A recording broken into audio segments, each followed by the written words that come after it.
ตัวบ่น้องมีสายไม้ปองเป็นคู่แม่นไผน้องก็อยากฮู้ให้อายเว้าสู่น้องฟังเด่นนาเขาเป็นคนดีอยากให้น้องนี้พิจารณาถ้าเขาจริงใจคือว่าอยากเห็นหน้าตาเขาเป็นจังใดเขาบ่หล่อเหลาแต่ก็หักเจ้าอีหลีเว้าคือหูจากเขาดีบางทีหูหน้าแต่บ่หูใจขอหับประกันด้วยเกียรติของลูกผู้ชายอย่ากินยาตั้งคนไข้เขาอยู่ใสผู้ชายคนนั้นเขาอยู่บอกไกลให้น้องหับหักเขาแด่ผู้ชายหักแท้จะพาน้องถึงฝั่งฝันน้องบ่ฮู้จักจะหับหักได้จังใดกัน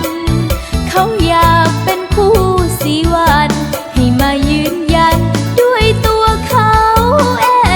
งหักน้องบอกกล้าเขาให้อายมาบอกความในใจถ้าเขาเป็นลูกผู้ชายจริงใจบ่ต้องหวั่นเกรงผู้ชายคนนั้นก็คือตัวอายนี้เองต้องเป็นยอดชายคนเก่ง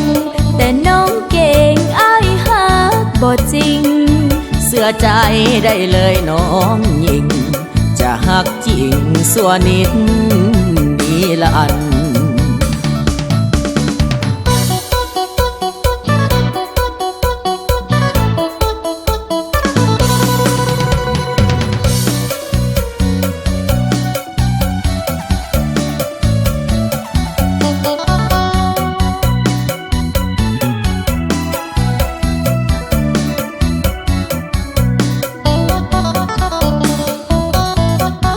เขาอยู่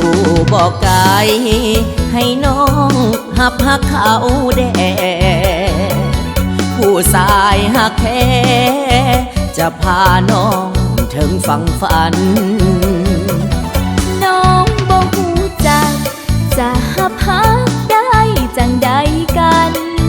เขาอยากเป็นคู่สีวันให้มายืนยันด้วยตัวเขาเองหักน้องบอกกล้าเขาให้อายมาบอกความในใจถ้าเขาเป็นลูกผู้ชายจริงใจบ่ต้องหวั่นเกรงผู้ชายคนนั้นก็คือตัวอายนี้เองต้องเป็นยอดชายคนเก่ง